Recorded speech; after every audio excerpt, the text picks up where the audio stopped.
अगले ही सुबह सेठ हरिराम सीधे रामू कुम्हार के घर जा पहुंचा। रामू, जल्दी दरवाजा खोलो। कुछ पलों बाद रामू कुम्हार धीरे धीरे बाहर आया।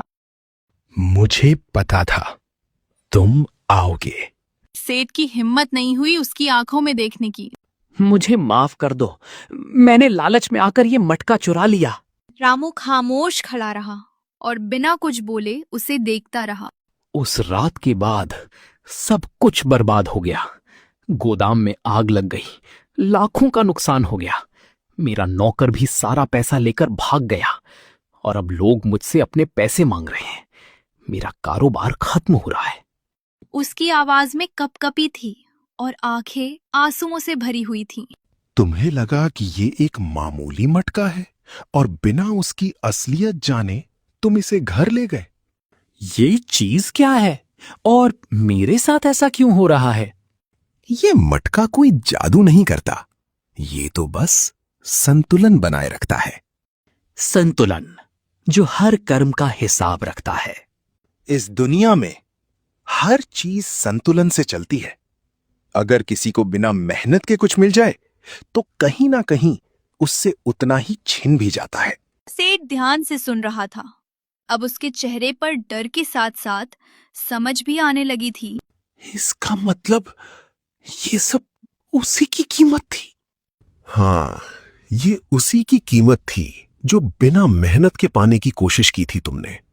रामू की बात सुनकर सेठ कुछ पल के लिए स्तब्ध रह गया। लालच ने मुझसे सब कुछ छीन लिया। मैंने अपने ही हाथों से सब खो दिया। ये मटका किसी को मजबूर नहीं करता, लोग खुद अपनी चाहत में इसकी कीमत चुका देते हैं। सेठ की आंखों से आंसू बहने लगे। अब उसे सब समझ आ चुका था। काश मैंने उस वक्त अपने लालच को रोका होता और इसे नहीं छुआ होता। लेकिन उस सच की कीमत पहले ही चुकाई जा चुकी थी।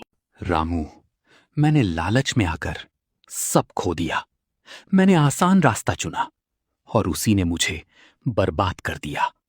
पछतावे से भरा सेठ धीरे धीरे सिर उठाकर रामू की ओर देखने लगा।